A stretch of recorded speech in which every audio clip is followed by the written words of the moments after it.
एकादशी पर चावल क्यों नहीं खाते। राधा कृष्णा भक्ति कथा में आप सभी का स्वागत है। आज का हमारा टॉपिक है कि हम एकादशी पर चावल क्यों नहीं खाते।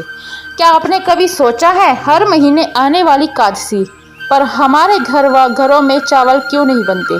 क्या ये सिर्फ एक परंपरा है या इसके पीछे कोई गहरा आध्यात्मिक रहस्य छुपा है। आज हम जानेंगे एकादशी पर चावल ना खाने की धार्मिक, पौराणिक और वैज्ञानिक वजह, और साथ ही एक ऐसी कथा जो आपको भावुक कर देगी। धार्मिक कारण जानते हैं पहले।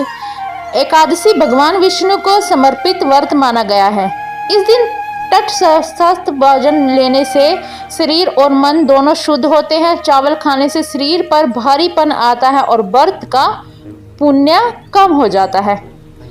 कथा के उदाहरण पुराणों में वर्णित है कि एक भक्त ने गलती से एकादशी पर चावल खा लिया। अगले ही दिन उसे मानसिक और शारीरिक परेशानी हुई। यह दिखाता है कि यह नियम केवल धार्मिक नहीं बल्कि शारीरिक और मानसिक संतुलन के लिए भी है। कहा जाता है कि एकादशी के दिन चावल खाने से शरीर में अम्लता बढ़ती है और पाचन धीमा पड़ता है, इसलिए उपवास करना और हल्का भोजन लेना ही शुभ माना गया है। वैज्ञानिक दृष्टि से अगर देखा जाए तो चावल में कार्बोहाइड्रेट का मुख्य स्रोत है और एकादशी पर हल्का भोजन करने से पाचन तंत्र को आराम मिलता है और शरीर से विषैले तत्व निकलते हैं। क्षमा का चावल हल्के और सुपाच्य होते हैं। असली चावल शरीर को भारी बनाता है, जबकि समा का चावल ऊर्जा देता है और व्रत का नियम भी पूरा हो जाता है। बच्चों के लिए हल्के दलिए, फल, दूध या क्षमा की खिचड़ी आप बना सकते हैं। बुजुर्गों के लिए साबुत अनाज, फल, हल्का सूप आप बना सकते हैं। और बच्चों और बुजुर्गों को भूखे रहने की बजाय हल्का कुछ और पौष्टिक भोजन देना चाहिए। आप जानते हैं एकादशी पर 11 शक्तिशाली बातें। नंबर 1, मानसिक स्थिति बढ़ती है। शरीर हल्का और ऊर्जा से भरा रहता है। पाचन प्रणाली का स्वस्थ हो रहती है। व्रत से भगवान विष्णु की कृपा मिलती है।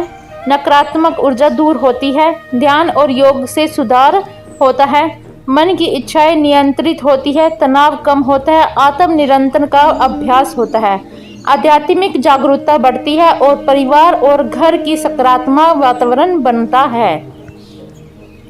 एक समय की बात है कि एक भक्त रोज एकादशी व्रत करता था। एक बार गलती से उसने चावल खा लिया। अगले ही दिन उसे मन से भारीपन और चिंता महसूस हुई और उसने तुरंत भगवान विष्णु की शरण ली। जब उसने पुनः व्रत किया और उसका मन हल्का हुआ, शरीर ऊर्जा से भरा और मन शांत हुआ। यही एकादशी व्रत की शक्ति है। तो दोस्तों, अब आप समझ ही गए होंगे कि एकादशी पर चावल क्यों नहीं खाने चाहिए।